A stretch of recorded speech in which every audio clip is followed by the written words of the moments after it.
X-Max B1. So, pan-checking mga kuys, ito yung nakita nating problema. Ayan.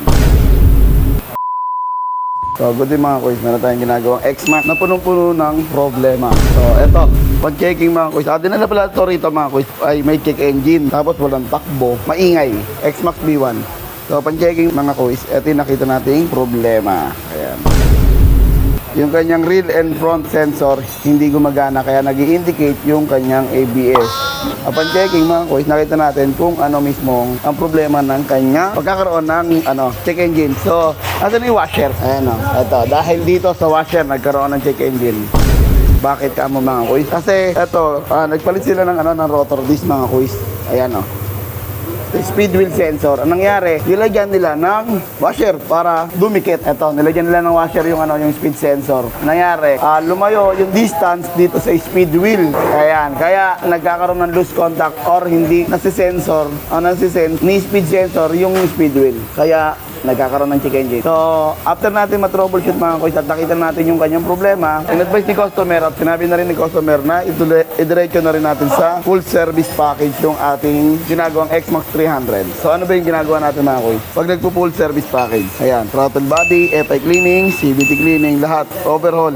CVT overhauling mga kuys. Okay, upon checking ulit mga kuys, nakita natin yung kanyang bell, may problema na rin, ayan. And then yung kanyang lining, ubos na rin, pagbukas natin.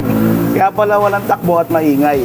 Ayan. Tapos hindi pa yan mga kuys. Ito nga pala number 1 issue ng mga X-Max. Diba? Pag-checking ulit, pagkalas natin, yung kanyang manifold ay puro epoxy na. So makikita nyo mga kuys. Kaya pala walang takbo.